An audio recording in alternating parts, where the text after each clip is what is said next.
life on the farm at the moment is fantastic. We've got, we're ending our our fruit season for the most part.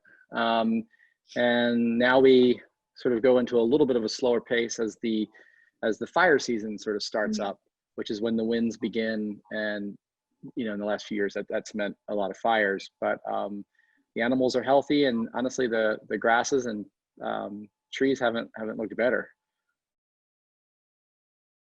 Well, initially I didn't want to actually make a film. I was really happy with, you know, leaving all of that to become a farmer. But by year 5, I saw this incredible opportunity to take what I had documented along the way, not knowing what I was going to do with it. I saw this opportunity to actually share with people what had happened, this amazing transformation that had happened, with essentially, you know, bringing back biodiversity to a farm and watching that become the toolbox that balances out these epidemics of pests and disease pressure.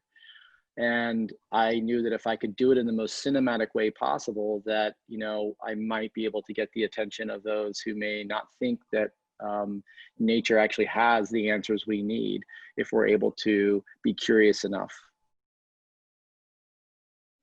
Well, I had a lot of help with the team, a lot of young people in their 20s that helped me actually, you know, shoot a lot of the footage. In the later years, it was an 8-year process. In the later years, I brought in some of the, you know, professionals that I'd worked with in the past.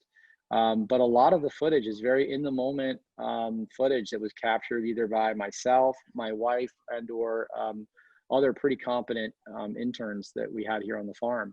And it still managed to kind of give it this incredibly, very rich, big cinematic experience amidst all that, with like a hyper sense of realism that I think is oftentimes missing from these very utopia sort of idealistic ways of looking at a regenerative or an eco-regenerative farm.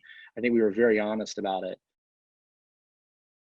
Farming in harmony with nature is actually not possible. What is possible is farming with a comfortable level of disharmony, which is essentially what it means to coexist with, you know, competing interests that oftentimes aren't necessarily sure how they are mutualistically aligned, but they are. And humans have the capacity to see the context of things, and if we're willing to look for it. And so, to farm in harmony with nature is an experience of essentially learning from the failures, to see where you missed a connection to something that ultimately made that solution that you had thought of more fragile.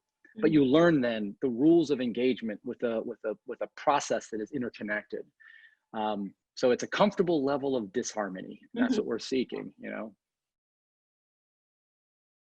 I think we started off with a very naive notion that you know, just because we were trying to do something that was good, that was in harmony with nature, that we were going to sort of find ourselves being afforded these free passes from nature. And we got quite the opposite. We were hit with the reality that the idealistic approach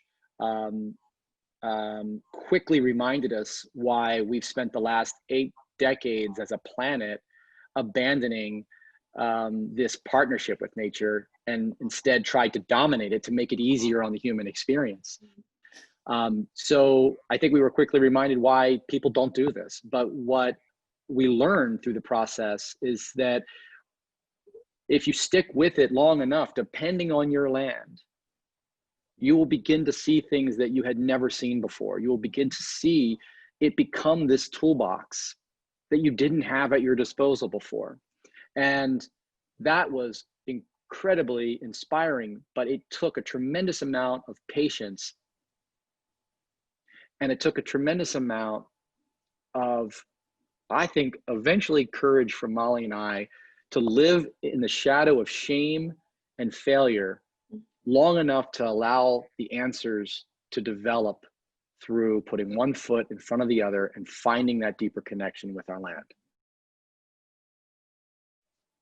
There are many farmers far more experienced than Molly and I who have been doing this for much longer. There is a movement around the world under various names. regenerative agriculture, holistic agriculture, permaculture, biodynamic agriculture, all these methods, silviculture, all these different methods look at the priority being the health of the land and the soil, the biodiversity of your system that ultimately is the immune system of your farm. And those methodologies are very different based on where you live. And I think even more so in the last few years, and even since the film, I think there's more and more people that are really starting to take a long, hard look at this, even if there are old farmers who have been farming a certain way for a long time, and see that there might be advantages for them, you know, both economic and lifestyle wise, when farming in this way. I think I love most that, you know, after what's been almost 10 years, that I can't look around and see anything in nature without also remembering how it is connected to something else. And it just gives everything you see so much more purpose. And it's like just endless data of exciting story happening around you all the time that's constantly changing with the seasons. Yeah, and before I answer that, I just want to say hats off, excuse me, I just want to say hats off to New Zealand, because they've managed, I think, to develop a form of agriculture for their country that's not reliant upon subsidies, which has actually driven the innovation at the farming level, and a real responsibility to the way that they farm in a more efficient way. And I think, you know, for our country, it's all different needs because based on population, but you know, the inefficiencies that are afforded to allow farmers to make terrible mistakes that actually have no payback to the ecosystem, but just are poor farming practices that degrade land, is a big problem when it comes to subsidies. It has been amazing to have people walk away from the film who, I feel like what they're saying a lot of times is that they won't look at nature the same way again, because they're able to finally see the purpose of so many things that were overly familiar to them. And so the film really takes you on this journey of essentially defamiliarizing the familiar. And then you begin to see how all these things are inextricably connected to everything else. And I think, honestly, if there's anything that I wanted the film to do, it's that. I wanted to be able to not change the way people act, not have the people more fearful over something. I wanted to change the way they saw, so that they could fall in love with something, and then that love would turn into wanting to act towards a caring way and want to protect it. And I think that the film has done that really well, and I couldn't be happier with that outcome. Well, I knew I wasn't going to make the film until I felt like I had come to a conclusion that made sense. You know, I didn't want it to just end in this overly harmonious, artificial, plastic sort of way. I wanted it to be honest. You know, there's consequences to all these things that we deal with in nature. And you know, I just kept filming until I felt like I had at least enough proof and convincing on my side that I would be putting out a story that was true.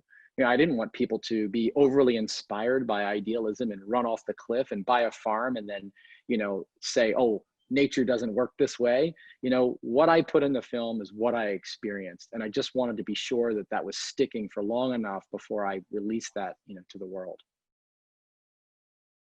Well, we are living on a planet that, you know, has finite natural resources that provide for us an existence that for a long time we've been unconscious of the consequences for how we have stewarded it.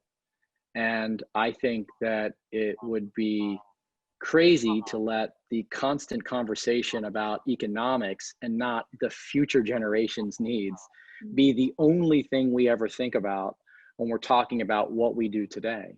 You know, it's such an opportunity because the resiliency of nature to actually respond and return to better than what it was even 8 years ago for something that took us 260 years to destroy is incredible. You know, and now's the time for us to acknowledge our dependency on this biosphere that I think for, you know, hundreds, if not many thousands of years, we've been unaware of our dependency on.